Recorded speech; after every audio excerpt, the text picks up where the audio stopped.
So my name's Charlotte Oliver and I'm a consultant anaesthetist. I work in Cardiff in the delivery suite looking after women around the time of the birth of their babies. And my name is Edward Chapman. I'm the Head of Clinical Engineering at Cardiff and Vale University Health Board, and I manage the department here. So SBRI is a Welsh Government funded programme. It stands for Small Business Research Initiative Centre of Excellence. A bit like Dragon's Den, who take problems from healthcare workers and grant money to solve those problems. Our problem was that the nitrous oxide is a greenhouse gas. It was causing global warming as it gets released into the atmosphere. Our challenge focused on decarbonisation of Entonox, which is a gas used for pain relief. It's a 50% mixture of oxygen with 50% nitrous oxide. My name's David McLaughlin. I look after a small company called eBreathe Limited, based out of Northern Ireland, and we specialise in science and technology development. So the product we developed, N2O Clear, relies upon a catalyst, so it's kind of like a catalytic converter in a car.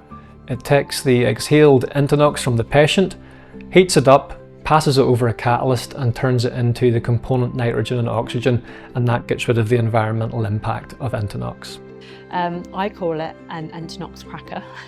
So it breaks down nitrous oxide, and that is a chemical process known as cracking, and it splits the molecule of nitrous oxide into nitrogen and oxygen, which are our normal components of air, so sort of eliminate its greenhouse warming effect. We helped eBreathe develop their product, so we inputted into the usability, into the design of the product, and we validated the actual testing of it once it was produced, how it was going to work, what the user interface was going to be, how big was it going to be, what it needed to be to meet the nurses and the midwives and the anaesthetists requirements who are going to use it on a daily basis.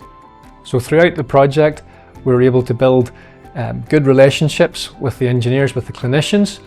We're hoping that those relationships will continue and that we'll continue to get that user feedback on the product and how we can continue to enhance it further in the future.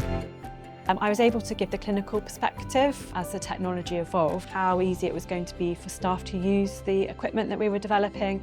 And then we met weekly with the team in SBRI and the other professionals that were involved, make sure that they hit their milestones and evaluated the work that they were doing through the entire process. It's difficult to overemphasise how amazing SBRI have been. We've got the funding, we've got the support from Linda and Faye, and we also just got that forum as a team of multidisciplinary people from across Wales in different specialties to all come together and share our expertise, which without that structure of SBRI, we'd never have had the time and the opportunity to do that.